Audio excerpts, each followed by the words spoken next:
அனைவருக்கும் வணக்கம். Astro mind therapy அன்புள்ளங்கள் அனைவரையும் இந்த புதிய வீடியோவில் சந்திப்பதில் பெருமகிழ்ச்சி அடைகிறார். செவ்வாயின் ஆண்டு, அதாவது நிலம் நிலையான சொத்துக்களுக்கான ஆண்டு அப்படின்னும் சொல்லலாம்.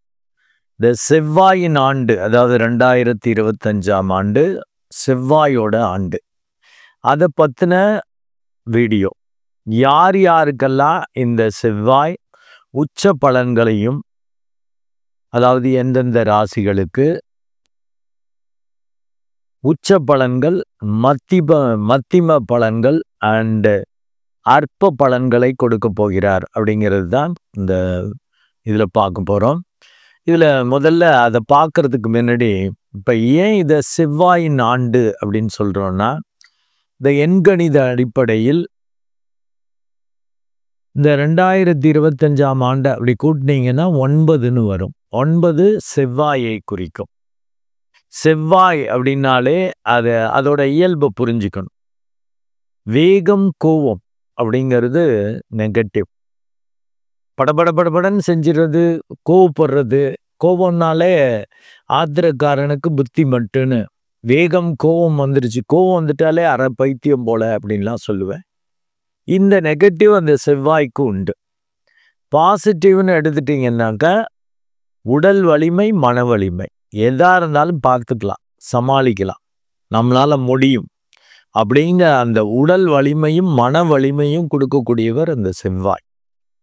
இந்த செவ்வாயோட ஆண்டுல எல்லோருக்குமே அந்த இந்த 2 விதமான இதுவும் எல்லா ராசிக்காரர்களுக்கும் அபரிமிதமாக கிடைக்கும். தட் இஸ் வேகம், கோபம் வரும். அண்ட் உடல் வலிமை, மன வலிமையும் இருக்கும். இந்த தன்மை யார் யாருக்கெல்லாம் எப்படி பலன்களை கொடுக்க போகுது அப்படிங்கிறது பார்க்க போகிறோம்.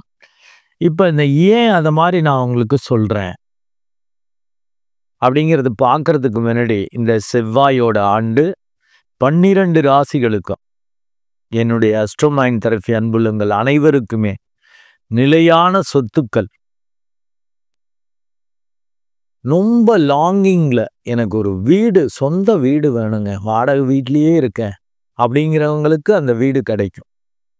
அதற்கேற்றபடி அந்த வீட்டோட மதிப்பு, வீட்டோடைய விலை குறைவாக இருக்கும், நீங்கள் வாங்குறபடி. அது மாதிரி ஒரு சூழல் அமையும்.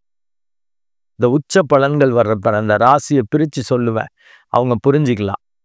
ஏதாவது ஒரு இடம், நிலம், வயல், தோப்பு, ஏதோ ஒன்று வாங்கணும், பிளாட்டு, வீடு கட்டுற பிளாட்டு மாதிரி, அதை மாதிரி வாங்கணும் அப்படின்னு நினைக்கிறவங்களுக்கெல்லாம் அபரிமிதமாக கிடைக்குங்க. 12 ராசிகளுக்குமே கிடைக்கும். என்ன அந்த கிரேடிங் மாறும். இது கோச்சார ரீதியாக அந்த உச்ச பலன்கள் யாருக்கு கிடைக்க போகுது, மத்திமம் அண்ட் அற்ப பலன்கள் நான் சொல்கிறேன். தசாபுத்தி நல்லா இருந்துச்சுன்னா இன்னும் கொஞ்சம் பெனிஃபிட்டாக ரொம்ப நல்லா இருக்கேன். ஏன்னா நான் பல வீடியோஸில் சொல்லியிருக்கேன், இது இந்த மாதிரி ஆண்டு பலன்கள், அந்த மாத பலன்கள் எல்லாமே கோச்சார ரீதியாக தான்.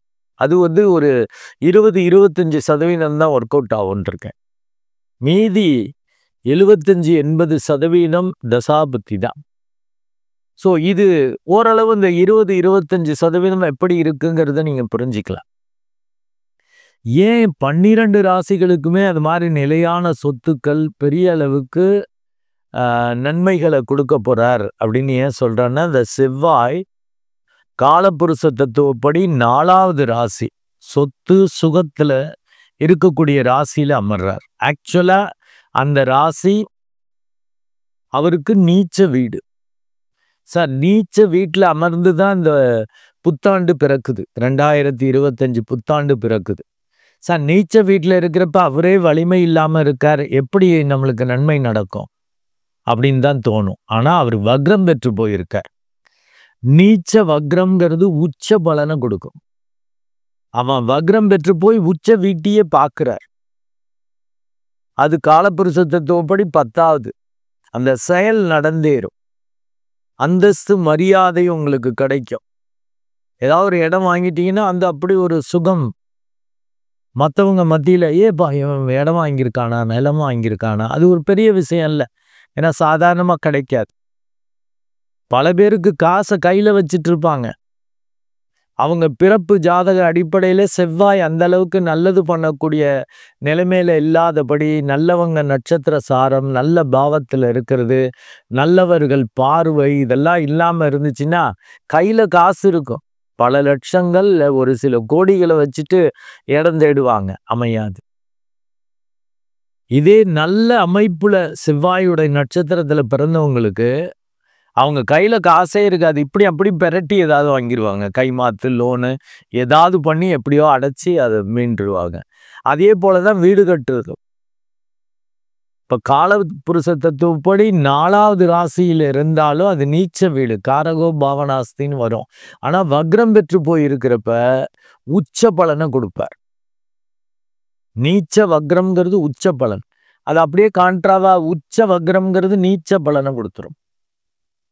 ஸோ அதனால தான் இந்த 12 ராசிகளுக்கும் இந்த 2025ஆம் ஆண்டு யாருக்கெல்லாம் இந்த அடி மனசுல எனக்கு ஒரு இடம் வேணும், சொந்த இடம் வேணும். பாரதியார் கூட சொல்லுவாருல்ல, காணி நிலம் வேண்டும் பராசக்தி அப்படின்னு அந்த பாட்டுல சொல்லுவார்ல. ஏதோ எனக்கு என் பேர்ல எனக்குன்னு ஒரு சொந்த பூமி, சொந்த இடம், சொந்த நிலம், சொந்த வயல், தோப்பு, பிளாட்டு அப்படின்னு நினைக்கிறவங்களுக்கெல்லாம் அபரிமிதமாக அவங்களுக்கு நினைச்சதை விட நல்லபடியாக அது நீங்க மட்டும் சுகமா அனுபவிக்கிறதுன்னு மட்டுமல்ல, உங்க பரம்பரையே அதை அனுபவிக்கும்படி இந்த செவ்வாயோட ஆண்டு அமையும். அதற்கு அந்த எல்லாம் வல்ல பரம்பொருள் அனைத்து அன்புள்ளங்களுக்கும் அருளட்டும் அப்படின்னு என்னுடைய பிரார்த்தனையும் ஆசீர்வாதத்தையும் தெரிவித்து கொண்டு, இப்ப யாருக்கெல்லாம் இந்த உச்ச பலன்களை கிடைக்க போகுது அப்படிங்கிறது பார்ப்போம்.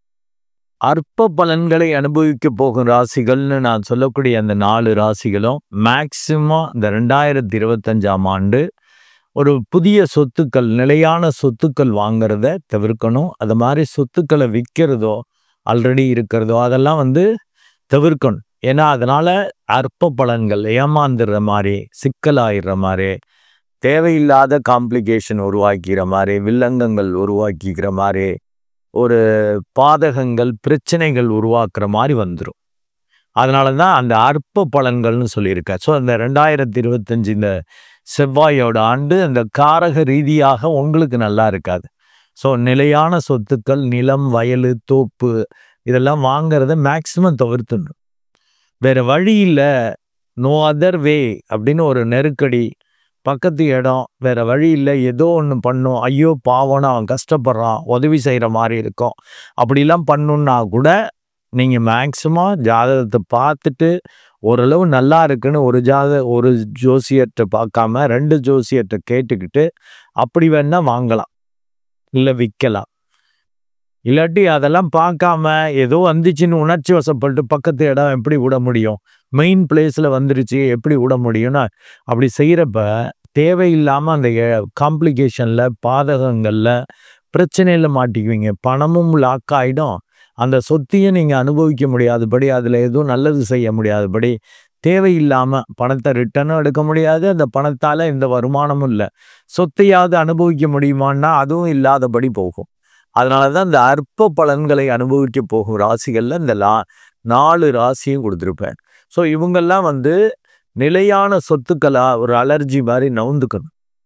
இதே வேலை தொழில் ரீதியாக ஏதாவது பெரட்டல் உருட்டல் அதெல்லாம் நல்லா இருக்கும். அதெல்லாம் நீங்கள் அந்த ஆண்டு பலன்கள் 2025 ஆண்டு பலன்கள் கொடுத்துருக்க அந்த ரேங்கிங்லாம் வச்சுக்கிட்டு நீங்கள் பார்த்துக்கலாம். பட் நிலையான சொத்துக்களை, இந்த அற்ப பலன்களை அனுபவிக்க போகும் ராசிகள் அந்த 4 ராசிகளும் தவிர்த்து கொள்ளணும் அப்படிங்கிறத நான் கேட்டுக்கிறேன். இப்போது அற்ப பலன்களை அனுபவிக்க போகும் ராசிகள் அதுல முதலாவதாக வர்றது ரிஷப லக்னம் அண்ட் ரிஷபராசி. ரிஷப லக்னம் அண்ட் ரிஷபராசி அன்புள்ளங்கள் இந்த 2025ஆம் ஆண்டு நிலையான சொத்துக்கள் வழி சுமாரா இருக்கு. அதாவது அற்ப பலன்கள் அப்படிங்கிறதுக்கு ஏற்கனவே நான் இன்ட்ரோடக்ஷன்ல சொன்னதை மனசுல வச்சுக்கணும். ஏன் அதை மாதிரி உங்களுக்கு நான் சொல்றேன் அப்படின்னாக்க, உங்க லக்னம் அண்ட் ராசிக்கு 7, 12 கூடையவனாக அந்த செவ்வாய் வருகிறார். மற்றவங்க சூழல் தான் டாமினேட் பண்ணுவாங்க. அண்ட் அவனே 12ஆம் இடத்ததிபதியாகவும் வர்றதால விரயத்தை கொடுப்பான். எங்க உட்கார்ந்துருக்கான்? 3ஆம் இடத்தில். இந்த பேச்சுவார்த்தை அக்ரிமெண்ட் வழியாலாம் சொதப்பல்கள் பிரச்சனைகள் வரும். ஏன்னா அந்த செவ்வாய் வக்ரம் பெற்று போயிருக்கார். நீங்க ஒண்ணு நினைச்சு பேசி ஒரு முடிவுக்கு வர்றது, பேசினது அதுக்குள்ள வேற வேற இதெல்லாம் மிஸ் பண்ற மாதிரி, இல்லாட்டி சிக்கல் வர்ற மாதிரி இருக்கும்.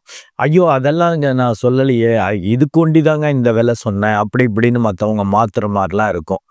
அது ஒரு சொதப்பல்களா இருக்கும். அதனாலதான் அற்ப பலன்கள்னு சொல்லியிருக்கேன். ஏன்னா இந்த செவ்வாயும் இந்த வக்ரம் பெறது மாத்திரம் அல்ல, இந்த கான்ட்ராக்ட் அக்ரிமெண்ட் பேச்சுவார்த்தை நடத்துறதுல சொதப்பல் வரும். நீங்க ஒண்ணு நினைச்சு அக்ரிமெண்ட் இல்ல பேச்சுவார்த்தை நடத்துவீங்க, அது வேற விதமாக ஒரு அர்த்தம் கொள்ற மாதிரி போகும். சில விஷயங்களை விட்டுருவீங்க, சில விஷயங்களை தவறான புரிதல்கள்ல நீங்க ஓகே பண்ணிடுவீங்க. அந்த மாதிரிலாம் வாய்ப்புகள் உண்டு. இந்த வக்ரம் பெற்ற கோள் அப்படி பண்ணணும்னு நான் பல வீடியோல சொல்லியிருக்கேன். ஒரு குடிகாரரை போல பிஹேவ் பண்ண வைக்கணும். அப்போ அக்ரிமெண்ட் கான்ட்ராக்ட் விஷயத்துல ரொம்ப கவனமாக இருக்கணும். நாட் ஓன்லி இந்த பிசிக்கல் ஃபிக்ஸட் அசெட்ஸ் அதுக்கு மாத்திரம் அல்ல, ஜென்ரலாகவே இந்த 2025 ரிஷப லக்னம் அண்ட் ரிஷப ராசி பேச்சுவார்த்தை அக்ரிமெண்ட் கையெழுத்து போடுறதுல கவனமாக இருக்கணும். அண்டு ஏன் இதை சொல்கிறேன்னா, வக்ரம் மாத்திரமல்ல, அவன் ஏறி இருக்கக்கூடிய நட்சத்திரம் பூர்வ பாக்கியாதிபதி நட்சத்திரமாக இருந்தாலும் அவரே 8ஆம் இடத்ததிபதியாகவும் வரார். தடார்னு செஞ்சிருவீங்க. அது பாதகத்தை ஏற்படுத்தும். பெருமைக்காக புகழுக்காக ஏதோ ஒரு தாராள மனசு மாதிரி ஏதோ ஒரு ஒரு இதில் ஒரு டெம்டேஷனில் தப்பாக அப்படி இது பண்ணிடுவீங்க, உணர்ச்சி வசப்பட்டு கையெழுத்து போட்டுருவீங்க. அதனால தான் அந்த அற்ப பலன்களில் ரிஷப லக்னம் அண்ட் ரிஷப ராசியை சொல்கிறேன். ஆக்சுவலாக 2025 ஃபஸ்ட் ரேங்க் கொடுத்துருப்பேன் ரிஷபத்துக்கு. மிகப்பெரிய ராஜயோகத்தை அனுபவிப்பாங்க, அப்படி அட்டகாசமான ஆண்டு அப்படிங்கிற மாதிரிலாம் கொடுத்துருப்பேன். நிலையான சொத்துக்கள் வகையில் நீங்கள் மேக்சிமம் கொஞ்சம் யோசித்து தான் செய்யணும். நல்ல தசாபுத்தி நடந்துச்சுன்னா ஏதாவது செய்யறதுக்கு யோசிக்கலாம். இல்லாட்டி இந்த வருடம் நிலையான சொத்துக்கள் வாங்கிறதோ விற்கிறதோ வேண்டாம், அதை அப்படியே தள்ளி போட்டுடணும். 2025 விட்டுறணும். இது வெறும் செவ்வாய் அண்டு சனி சாரத்தில் இருக்கிற மாத்திரம் அல்ல, அந்த குரு பகவானும் அவங்களுக்கு 8-11 கூடையவனாக வருகிறான்.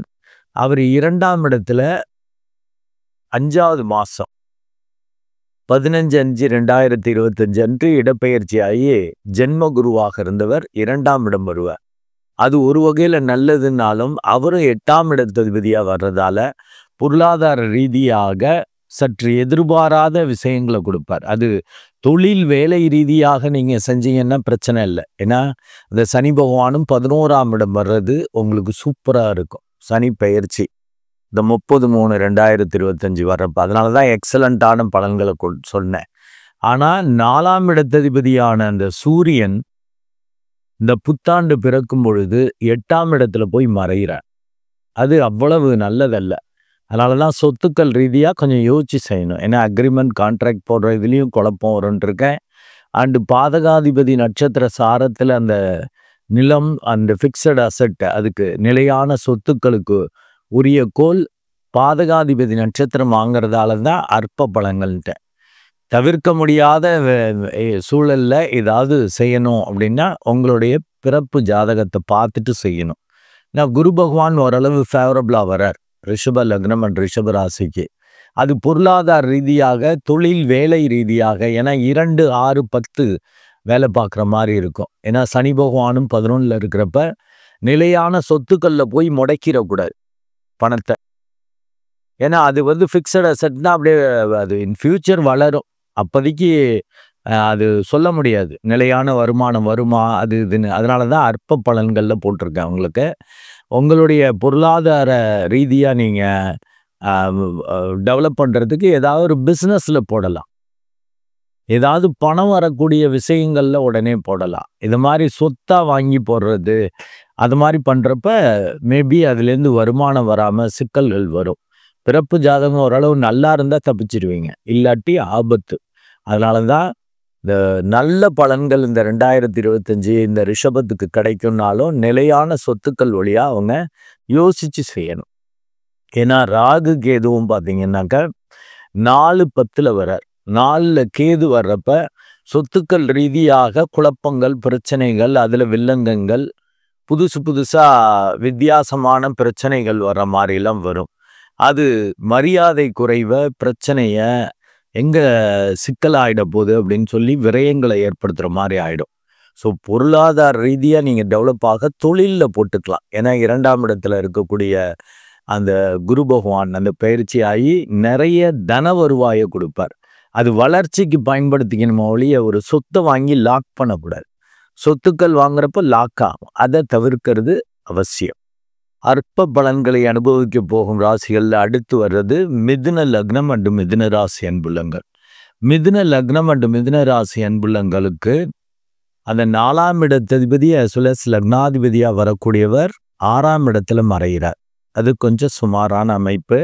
பட் காரிய வெற்றி கொடுக்கும். எப்படியோ பணத்தை புரட்டுற மாதிரிலாம் வாய்ப்புகள் இருக்கும். இருந்தாலும் உங்க லக்னத்துக்கு ஆகாதவன் 6ஆம் இடத்ததிபதி செவ்வாய் 6-11 கூடையவன் 2ஆம் இடத்துல இருக்கிறது. சார் 11 கூடையவன் 2ல் இருக்கிறப்ப பெரிய அளவுக்கு லாபம் கிடைக்குமே சார் அப்படின்னா அது பொருளாதார ரீதியாக வேலை தொழில் ரீதியாக ஏதாவது பணம் வருவாய் வர்ற மாதிரி முதலீடு பண்றது அப்படிலாம் பண்ணீங்கன்னா நல்லது. நிலையான சொத்துக்கள்ல அது போட்டிங்கன்னாக்கா அது இன் ஃபியூச்சர் தான் வளர்ற மாதிரி இருக்கும். நீங்க எல்லாம் போட்டிங்கன்னா அந்த அற்ப பலன்கள் கொடுக்கக்கூடிய ராசிகளில் வரக்கூடியவங்க போட்டாக்கா அதுலேருந்து வருமானம் வராது. ஒரு அசட்டு இருக்கும் அவ்வளோதான். அதை ஈஸியாக நீங்கள் பொருளாக மாற்ற முடியாதபடி வரும். ஏன்னா 6ஆம் இடத்ததிபதியா செவ்வாய் 2ஆம் இடத்துல இருக்கிறப்ப கொஞ்சம் பேச்சுவார்த்தையில் கொஞ்சம் குளறுபடிகள் வரும். அண்டு 2-7 அப்படின்னாலே மாரகத்திற்கு ஒப்பான கண்டங்களை கொடுக்கும். இவர் 2ஆம் இடத்தில் செவ்வாய் அமர்ந்து யாருடைய சாரம் வாங்கியிருக்கார் அப்படின்னாக்க 8-9 கூடைய இந்த சனியோட சாரம். எதிர்பாராம உணர்ச்சி வசப்பட்டு ஏதாவது நீங்க பண்றதுக்கான வாய்ப்புகள் உண்டு. சிக்கல் வர்றதுக்கான வாய்ப்புகள் உண்டு உங்களுக்கு. அதனாலதான் அற்ப பலன்கள் இதை நிலையான சொத்துக்கள்ல இந்த 2025ல் நீங்க இன்வெஸ்ட்மெண்ட் பண்ண வேண்டாங்கிற. ஏன்னா அந்த சனி பகவான் உங்களுக்கு 10ஆம் இடத்துல 9ஆம் இடத்துல இருக்கிறவர் 30/3 அன்று 10ஆம் இடம் வருவார். சார் அது ஓரளவு தன வருவாயை கொடுக்குமேனு. ஆமா, அதுல நிலையான சொத்துக்கள்ல போய் லாக் பண்ணீங்கன்னா இது நீங்க நினைச்சு செய்யறது. ஏன்னா வக்ரம் பெற்ற கோள் இது நீச்ச வீட்டுல இருக்கு. நீச்ச வக்ரம்ங்கிறது உச்ச பலனை கொடுக்கும் செவ்வாய் அப்படின்னு. ஆனா உங்களுக்கு அற்ப பலனை கொடுக்கும். ஏன்னாக்க அது வக்ரம் பெற்று போயிருக்கு. இது இப்படி வந்துடும், இப்படி பெரட்டிடலாம், உருட்டிடலாம், இங்கே கடன் வாங்கிடலாம், இப்படி சமாளிச்சுக்கலாம், இப்படி அதை சக்சஸ்ஃபுல்லாக முடிச்சிடலான்னு நீங்கள் செய்யறது அது அந்த என்ன எதிர்பார்ப்புக்கு இந்த திட்டமிடுதலுக்கு மாறாக நடக்க வாய்ப்பு உண்டு. அதனால தான் அந்த நிலையான சொத்துக்களில் கான்சன்ட்ரேட் பண்ணுறத இந்த மிதுன லக்னம் அண்டு மிதுன ராசி அன்புள்ளங்களும் இந்த 2025ஆம் ஆண்டு ஒத்தி போட்டுக்கணும். ஓரளவு வேற வழி இல்லை. இப்போ நம்ம இருக்கிற இடத்த கொடுத்தாகணும். இல்லாட்டி புதுசாக இப்போ நல்ல இடமா இருக்கு, நல்லா தெரியுது, ரேட்டும் கம்மியாக வருது, நல்லபடியாக இருக்குது அப்படின்னா உங்கள் பிறப்பு ஜாதகத்தை பார்த்துட்டு செஞ்சுக்கணும். அதை நான் இன்ட்ரோடக்ஷன்லேயே சொல்லியிருக்கேன். அப்படி பண்ணுறது தான் உங்களுக்கு சிறப்பு. ஏன்னா பாதகாதிபதி உங்கள் லக்னத்திலேயே வரார் 5வது மாதத்துக்கு அப்புறம் 15-5-2025 அன்று உங்கள் லக்னம் அண்ட் ராசிக்கு பாதகாதிபதியாக வரக்கூடிய 7-10 கூடையவன் உங்கள் லக்னத்திலேயே ஜென்ம குருவாக வர்றது சரியில்லாத தன்மை. மற்றவங்க டாமினேட் பண்ணி உங்கள் தலையில் கட்டி விட்டு அதை முடிக்க முடியாதபடி மற்றவங்க சூழல் அப்படி டெம்ப்ட் பண்ணி உங்களை சிக்கலில் மாற்றுறதுக்கான வாய்ப்பை கொடுக்கும்.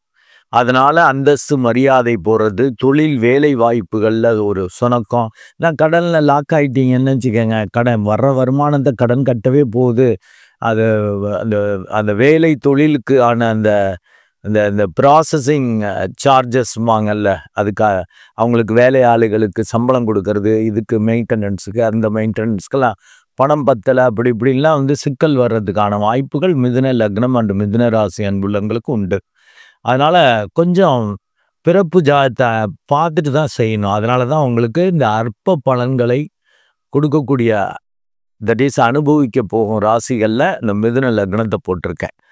3ஆம் இடத்துல இருக்கக்கூடிய அந்த ராகு கேதுவும் 5வது மாதமே கேது 3ஆம் இடம் வருவார் அண்டு ராகு 9ஆம் இடம் வருவார். ஸோ 3ஆம் இடத்துல இருக்கக்கூடிய அந்த கேது அக்ரிமெண்ட் கான்ட்ராக்ட் ரீதியாக சில சிக்கல்கள் பிரச்சனைகளை ஒரு நல்ல தீர்க்கமா ஆராய்ஞ்சு பார்க்காம ஏதோ முடிவெடுத்துட்டோம், உணர்ச்சி வசப்பட்டு முடிவெடுத்துட்டோம், இதை பத்தி சிந்திக்கவே இல்லைங்கிற மாதிரியோ, இல்லாட்டி அக்ரிமெண்ட் கான்ட்ராக்ட் போட்டுட்டு அதை நினைச்சு குழம்பிக்கிட்டு இருக்கிறது, தெரியாம கையெழுத்து போட்டோம், இதை தர்றேன்னு சொல்லிட்டோம், இப்படி பணம் தரேன், இப்படி இந்த இதுல அதை எப்படி கொடுக்க போறேன், அதுக்கான சோர்ஸே இல்லையே அப்படிங்கிற மாதிரிலாம் பயப்படுற மாதிரி வரும். அதனால தான் அந்த தவிர்க்கணும். ஏன்னா 3ல் கேது இருக்கிறப்ப அதை பாசிட்டிவா சொல்லணும். ஏன்னா பாவிகள் 3, 6, 11 இருந்தா நல்லது. ஆனா உங்களுக்கு அவன் ஆகாதவனாக இருக்கிறான். அந்த கேதுங்கிறது நிழல் செவ்வாய் போன்று. செவ்வாய் 2ஆம் இடத்துல இருந்து வக்ரம் பெற்று போய் இருக்கிறது ஒரு நிலையற்ற தன்மையை கொடுக்கும். நீங்க வரும்னு நினைக்கிறது வராது, இது கிடைக்காது சரி வராதுன்னு நினைக்கிறது சரி வரும், கிடைக்கும். ஸோ அந்த மாதிரி வர்றதால தான் தவிர்த்துக்கணும். ஏன்னா ஃபிக்ஸட் அசட்டுங்கிறப்ப பெரிய அமௌண்ட் வந்து அதிகமாக இருக்கும். சாதாரண பொருள்கள் வாங்குறதுனா நோ ப்ராப்ளம். ஒரு இடம் ஒரு இதெல்லாம் வாங்குறதுங்கிறது நான் ஏற்கனவே இன்ட்ரோடக்ஷனில் சொல்லிட்டேன். அந்த பிறப்பு ஜாதகத்தில் அந்த செவ்வாய் வலிமையாக 4ஆம் இடத்ததிபதி வலிமையாக இருக்கிறவங்களுக்கு தான் பெரிய அளவுக்கு சொத்துக்கள் வரும். ஈவன் சொந்த வீடே வாங்க முடியும். சில பேருக்கு பணம் இருக்கும், வாங்க முடியாதுன்னு சொல்லியிருப்பேன். அதனால தான் யோசிச்சு செய்யணும். இந்த மிதுன லக்னம் அண்டு மிதுன ராசி அன்புள்ளங்க. 9ல் ராகு இருக்கிறப்ப புதிய நபர்கள் வேற்று மதத்தினர் ஒரு உற்சாகப்படுத்தி சமாளிச்சுக்கலாம், இப்படி பண்ணிடலாம், அது மாதிரி கிடைக்காது, ஆசையை தூண்டிடுவாங்க. இந்த வாய்ப்பு விட்டா கிடைக்காது, இது ஏதோ நல்ல அதிர்ஷ்டம் உங்களுக்கு, இப்படி இடம் அமையிறது, இவ்வளவு சீப் ரேட்டுக்கு அமையிறது அப்படிலாம் சொல்லி உங்களை சிக்கல்ல மாற்ற வைக்கிறதுக்கான வாய்ப்புகளாக இருக்கும். மிதுன லக்னம் அண்டு மிதுன ராசி அன்புள்ளங்கள் ஒரு விழிப்புணர்வோட தப்பித்து கொள்ள வேண்டும். அற்ப பலன்களை அனுபவிக்க போகும் ராசிகள்ல அடுத்து வர்றது சிம்ம லக்னம் அண்டு சிம்ம ராசி அன்புள்ளங்கள். சிம்ம லக்னம் அண்டு சிம்ம ராசி அன்புள்ளங்களுக்கு 4, 9 குடையவராக அந்த செவ்வாய் வருகிறார். அதாவது சொத்து சுகத்திற்கும் அவர் அதிபதி. 9 புகழ் மரியாதை பூர்வீக சொத்துக்கள் அதற்கு உரியவராக வருகிறார். அவரு 12ஆம் இடத்துல போய் மறைகிறது சுமாரான அமைப்பு. அதுலேயும் நீச்ச வக்ரம்ங்கிறது உச்ச பலனை கொடுக்கும். உணர்ச்சி வசப்பட்டு ஏதாவது சொத்துக்கள் ரீதியாக முடிவெடுத்து பாதகங்களை விரயங்களை நிம்மதி இல்லாத தன்மையை அனுபவிக்கிறதுக்கான வாய்ப்புகள் அதிகம். அதனால தான் அற்ப பலன்களில் இந்த சிம்ம லக்னம் அண்டு சிம்ம ராசி அன்புள்ளங்களை போட்டிருக்கேன். உங்கள் லக்னாதிபதி ராசி அதிபதியான அந்த சூரியனும் 5ஆம் இடத்துல இருக்கிறது, 12ஆம் இடத்ததிபதியோட சேர்ந்து இருக்கிறது. அந்த நியூ இயர் 2025 அந்த புத்தாண்டு அன்று இருக்கிறப்ப ஏதாவது உங்க புத்தியில பெரட்டிடலாம், செஞ்சிடலாம், இது நல்லா இருக்கும், அப்படி இப்போ ஏதோ ஒரு பெருமைக்காக அந்த இடத்த வாங்கியிருந்தோம், பக்கத்துல ஒரு இடம் வருதுன்னாக்கா பணம் இருக்கோ இல்லையோ பக்கத்துல இருக்கிற இடத்த எப்படியாவது நம்ம முடிச்சுக்கணும் அப்படி இப்படின்லாம் தோணும். ஒரு நெருக்கடிகள் வரும். அது மாதிரி உள்ளுக்குள்ள ஒரு தோணை நீங்க மாட்டிக்கிறதுக்கான வாய்ப்புகள் இருக்கு. ஏன்னா 12ஆம் இடத்ததிபதியோட சேர்றப்ப அது விரயமாகிறது, பாதியிலேயே முடிக்க முடியாதபடி போறது, இல்லை அந்த இடத்த பாதகங்கள் வர மாதிரி சரியா அதை தவறுதலா அதிக விலை கொடுத்து வாங்கிறது, இல்லை அதில் ஏகப்பட்ட வில்லங்கங்கள் பிரச்சனை உள்ள இடத்த வாங்கிறது, இப்படிலாம் வாய்ப்புகள் இந்த சிம்ம லக்னம் அண்டு சிம்ம. ஏன்னா அதான் பாதகம், அதுக்கு தீர்வே இருக்காது, தீர்க்க முடியாது. அந்த மாதிரி மாட்டிக்கணும். அந்த இடம்னு இருக்கு ஆனால் இல்லைங்கிற ஸ்டேஜாக போகும். அதனால சிம்ம லக்னம் அண்டு சிம்ம ராசி அன்புள்ளங்கள் ரொம்ப கவனமாக இருக்கணும். 4ஆம் இடத்ததிபதி 12ல் இருக்கிறது, அதுவும் வக்ரம் பெற்று போயிருக்கிறது. சரி இப்படி பண்ணிக்குவோம், செலவு தான், இது மாதிரி தான், பரவாயில்ல, இப்படி சேமிச்சுக்குவோம், இது மாதிரி சிக்கனமாக வாழ்ந்துக்குவோம், இப்படி இது அதுன்னு நீங்கள் பண்ணால் கூட அந்த வக்ரம் பெற்றக்கோள் நம்ம நினச்சது திட்டமிட்டதுக்கு மாறாக நடக்கிற மாதிரி ஆகிரும். அது பாதகாதிபதி வலுக்கிற மாதிரி. ஏன்னா நீச்ச வக்ரம்ங்கிறது உச்ச பலனை கொடுக்கும்னா இந்த வருடம் இந்த புத்தாண்டு அன்று அதை மாதிரி இருக்குங்கிறப்ப 2025 தவிர்த்துக்கணும். நிலையான சொத்துக்கள் வழியாக வாங்கிறதோ விற்கிறதோ கூடாது. ஈவன் பூர்வீக சொத்துக்களையும் இப்போ விற்றுருவோம், இதை இப்படி பண்ணுவோம், இந்த இடத்த கொடுத்து வேற ஒரு இடம் வாங்குவோம், பெரிய இடமா வாங்குவோம், இந்த வேலையெல்லாம் வேண்டாம். ஏன்னா உங்கள் லக்னத்திலேயே வேற கேது, அந்த செவ்வாய் நிழல் செவ்வாய் போன்று அவர் கேது, அவர் உள்ளுக்குள்ள அப்படி ஒரு குழப்பத்தை ஆராய்ச்சியை சிக்கலை கொடுப்பார். 7ல் உள்ள ராகுவும் மற்றவங்க சூழல் அப்படிதான் டெம்ப்ட் பண்ணும். புதிய விஷயம், புதிய ஆட்கள், புதிய நபர்கள், வேற்று மொழி பேசுபவர்கள், அவங்கெல்லாம் வந்து இது இப்படி இருக்கும் அப்படி இருக்கும்னு அதை பற்றியே தெரியாமல் நீங்கள் வந்து எதுலையாவது மாட்டிக்குவீங்க. ஏன்னா 3ஆம் இடத்ததிபதியான சுக்கிரனும் 8ஆம் இடத்துல போய் உச்சமாவார் இந்த ஜனவரியில். அப்போ ஒரு 3-4 மாதம் இருக்கிறப்ப அந்த டயத்துலலாம் நீங்கள் மாட்டிக்கிட்டீங்கன்னா பெரிய அளவுக்கு அந்தஸ்து மரியாதை போடுறது, முயற்சியில் நீங்கள் நினச்சி செஞ்சது பாதியிலே நிற்கிறது, வேஸ்ட் ஆயிடுறது, கொடுத்த பணத்தை திரும்ப வாங்கிறதுக்கு ரொம்ப கஷ்டப்பட்டுட்டு இருக்கிறது, இப்படிலாம் மாற்றுறதுக்கான வாய்ப்பாக போயிடும். அண்டு 7ஆம் இடத்ததிபதி அதாவது சனி பகவான் கண்டக சனியாக இருந்தவர் 30/3 அன்று இடப்பெயர்ச்சியாகி அஷ்டம சனியாக வேற மாறுறார். 8ஆம் இடத்துல உட்கார்ந்து 2ஆம் இடத்தை பார்ப்பார். உங்களுக்கு மரியாதை குறைவை பிரச்சனையை ஏற்படுத்திடுவார். பொருளாதார ரீதியாக நெருக்கடிகளை கொடுத்துருவார். அதனால இப்போ போய் ஏதாவது பெரிய ப்ராஜெக்டு, பெரிய இடம் வாங்கிறது, இந்த நிலையான சொத்துக்களில் இன்வெஸ்ட்மெண்ட் பண்ணுறதை மேக்சிமம் தவிர்த்துணும்.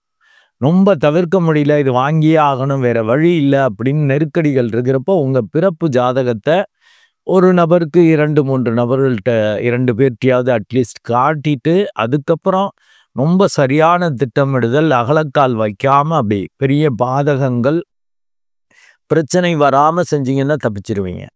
ஏன்னா 5-8 கூடைய அந்த குரு பகவானும் 11ஆம் இடம் வர்றது நல்லது. பட் சனி பகவான் சிக்கல் பண்ணுவார்.